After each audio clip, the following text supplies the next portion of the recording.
केंद्रीय कैबिनेट का बड़ा फैसला, कर्मचारियों के महंगाई भत्ते पर लगी रोक हटाई।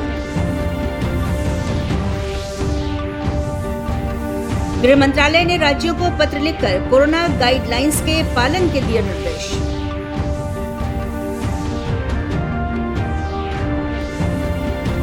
स्वास्थ्य मंत्री मंगल पांडेय ने बीजेपी कार्यकर्ताओं से कहा, कोरोना की तीसरी लहर आने से पहले लोगों को करें जागरूक। और प्रदेश के विभिन्न जिलों में हुई 2 दुर्घटनाओं में 5 लोगों की मौत।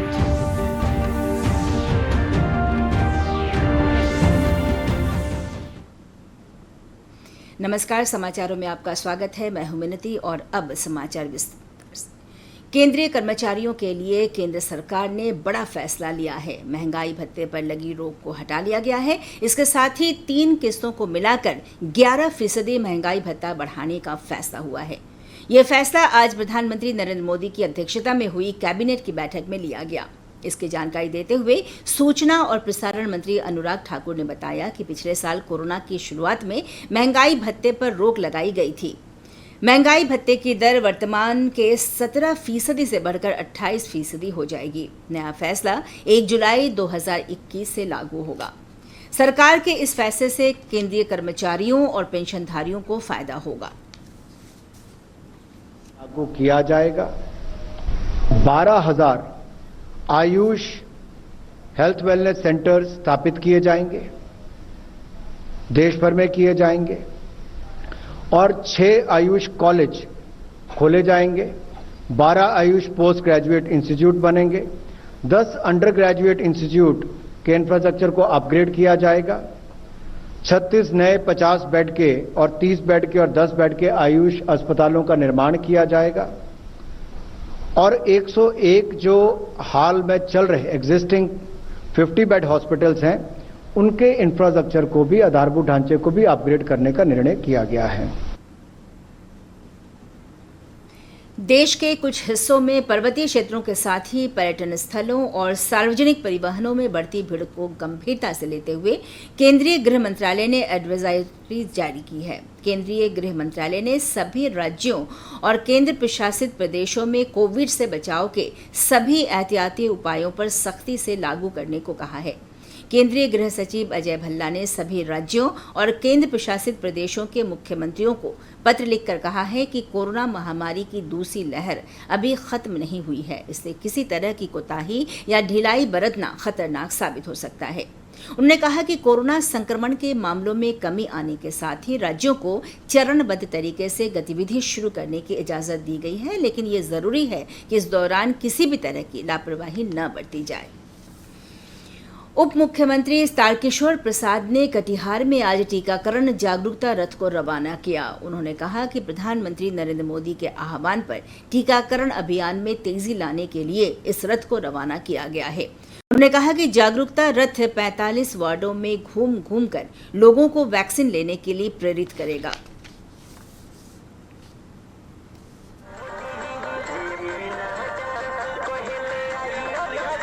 और यह हम सबों का कर्तव्य है कि टीकाकरण की जागरूकता को लगातार हम एक अभियान के रूप में चलाएं और अधिक से अधिक लोगों का टीकाकरण हो, जिससे कि कोरोना संक्रमण के कारण जो परिस्थितियां उत्पन्न हुई है उसको रोका जा सके।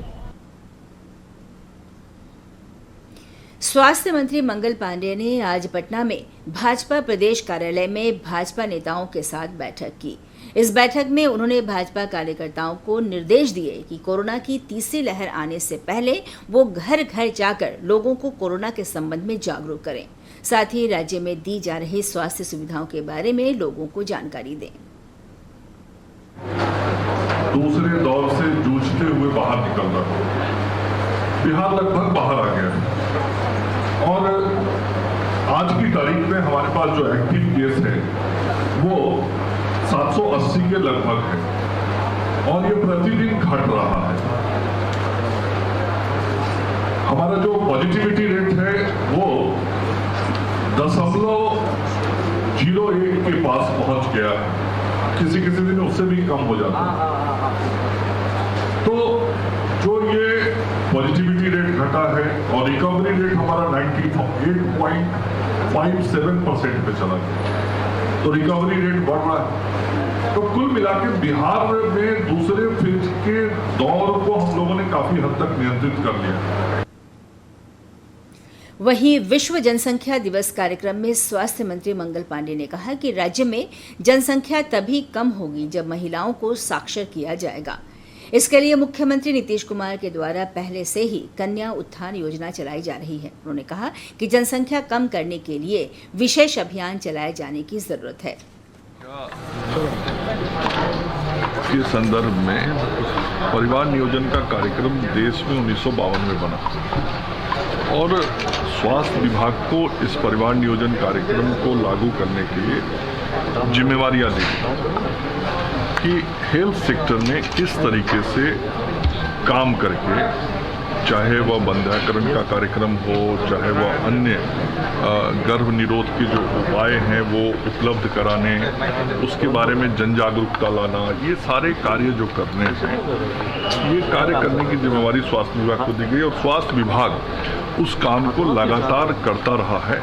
और बिहार में अभी जो ताज़ा रिपोर्ट आया है उसके अनुसार टोटल फर्टिलिटी रेट घट के 3 पर आ गया है, जो कि बिहार के लिए अच्छी खबर है। कोरोना के टीकाकरण अभियान में तेजी लाने के लिए मधुबनी शहर में मेगा वैक्सीनेशन ड्राइव चलाया जा रहा है। इसके तहत मधुबनी नगर निगम क्षेत्र में 51 से अधिक टीकाकरण केंद्रों पर लोगों को मुफ्त में टीका दिया जा रहा है। मुख्य प्रतिरक्षण पदाधिकारी ने बताया कि जिले में अभी तक 6 लाख से ज्यादा लोगों ने पहला डोज ले लिया है, वहीं 97,000 लोग दूसरा डोज भी ले चुके हैं।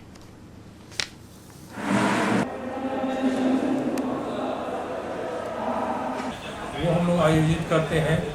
इसके अलावा टीका एक्सप्रेस जो आरबीएस के टीम के द्वारा चलाया जाता है ग्रामीण क्षेत्रों में और शहरी क्षेत्रों में अर्बन टीका एक्सप्रेस चलाया जाता है।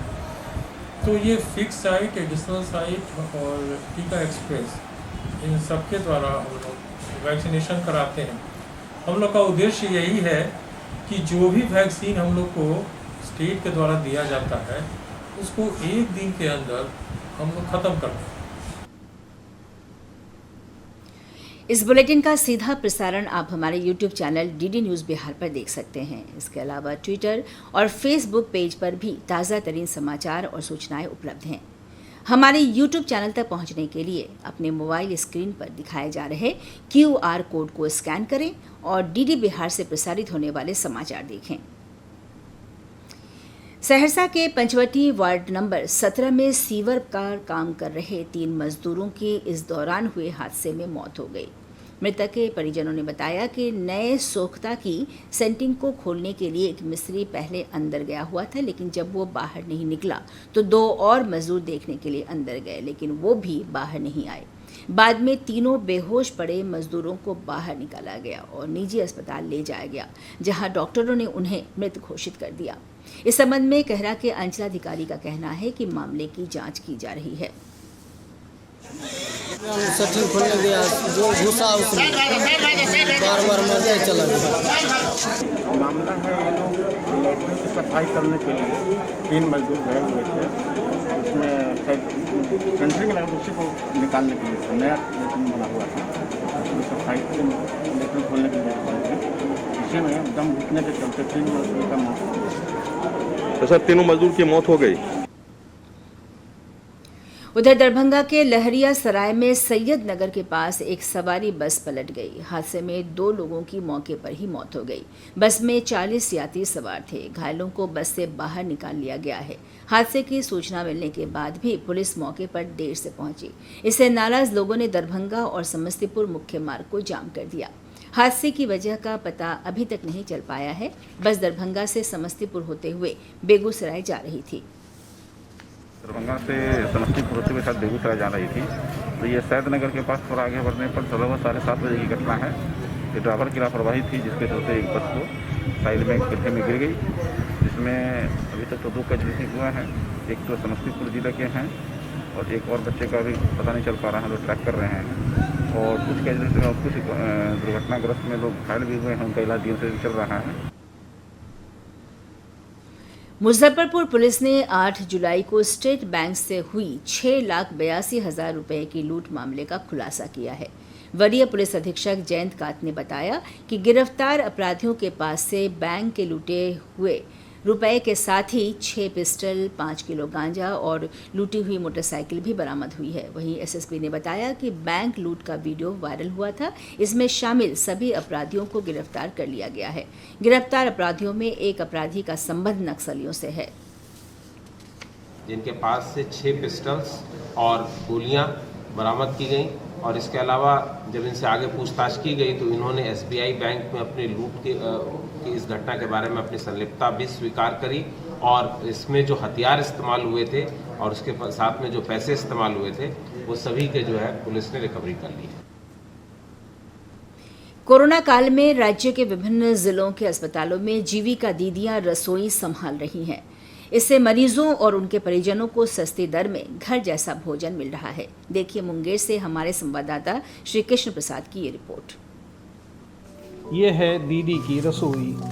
बिहार आजीविका मिशन की संस्था जीविका से जुड़ी ये दीदियां मरीजों और उनके परिजनों के लिए भोजन बना रही हैं। मुंगेर जिला अस्पताल में मरीजों को उनकी डाइट के हिसाब से और परहेजी खाना देकर इन्होंने मरीजों का दिल जीत लिया है। 15-16 दिन से भर्ती है। अच्छा, सुबह में क्या मिलता है? सुबह में दूध मिलता है, केला मिलता है, नाश्ता में ब्रेड मिलता है और अंडा मिलता है। और दोपहर में? दोपहर में चावल, दाल, सब्जी और दही मिलता है। और फिर 4-5 बजे? 4-5 बजे चाय मिलता है, बिस्कुट मिलता है। और रात में? रात में रोटी, सब्जी, दाल मिलता है। दरअसल बिहार सरकार ने इसी साल जनवरी में दीदी की रसोई परियोजना राज्य के जिला और अनुमंडलीय अस्पतालों में शुरू की थी। उद्देश्य था कि अस्पतालों में मरीजों को साफ सुथरा और पौष्टिक भोजन मिले।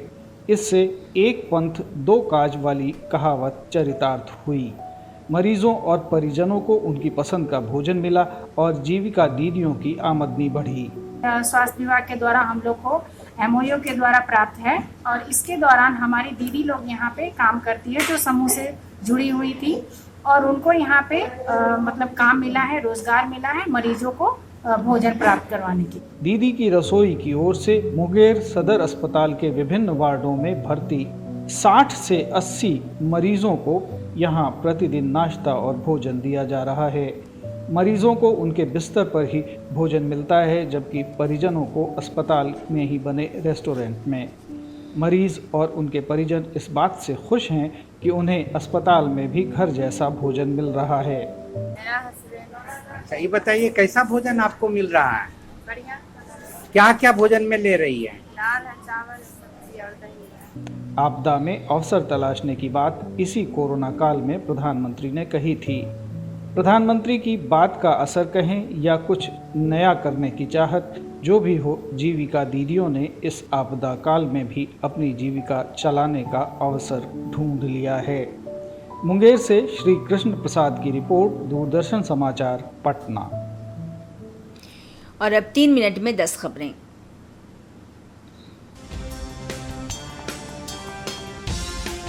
प्रधानमंत्री नरेंद्र मोदी कल वाराणसी के रुद्राक्ष कन्वेंशन सेंटर का करेंगे उद्घाटन। भवन में बनारस की कला संस्कृति को किया गया है प्रदर्शित।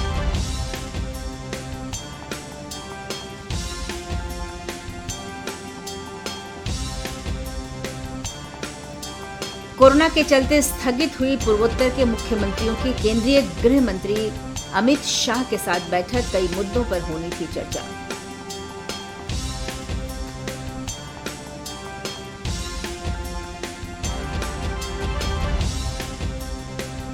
देश में कोरोना के मामलों में गिरावट का दौर जारी। स्वास्थ्य मंत्रालय के अनुसार पिछले एक सप्ताह में 6% की आई कमी।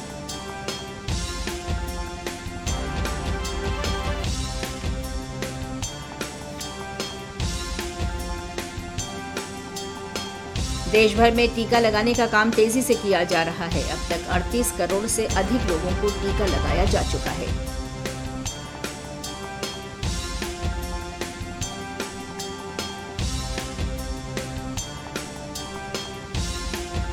प्रदेश में भी कोरोना मरीजों की संख्या में काफी कमी आई है। 24 घंटों के दौरान 102 नए मरीजों की पहचान की गई है।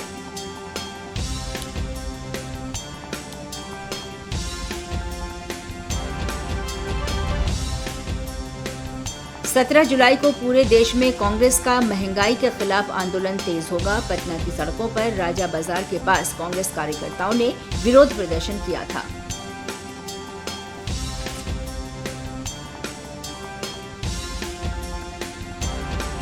मोतिहारी में राजद ने एक अनोखी पहल शुरू की है। बाढ़ग्रस्त क्षेत्रों की जनता के लिए राजद की तरफ से 1 दर्जन से अधिक पंचायतों में बाढ़ पीड़ितों के लिए चलेगी लालू की नाव।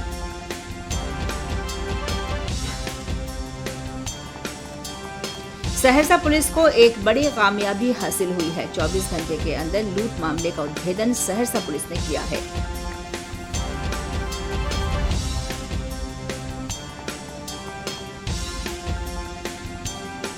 जम्मू कश्मीर के पुलवामा में सुरक्षा बलों और आतंकियों में मुठभेड़, 3 आतंकवादी ढेर, मरने वालों में एक पाकिस्तानी आतंकी भी शामिल।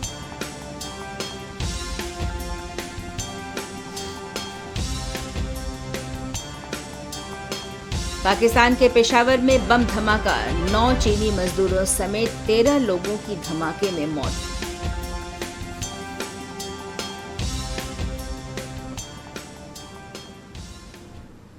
और अंत में बुलेटिन के मुख्य समाचार एक बार फिर।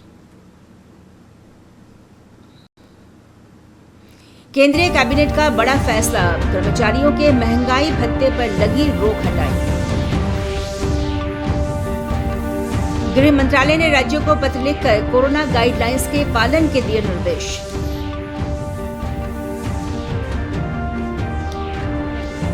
स्वास्थ्य मंत्री मंगल पांडेय ने बीजेपी कार्यकर्ताओं से कहा कि कोरोना की तीसरी लहर आने से पहले लोगों को करें जागरूक।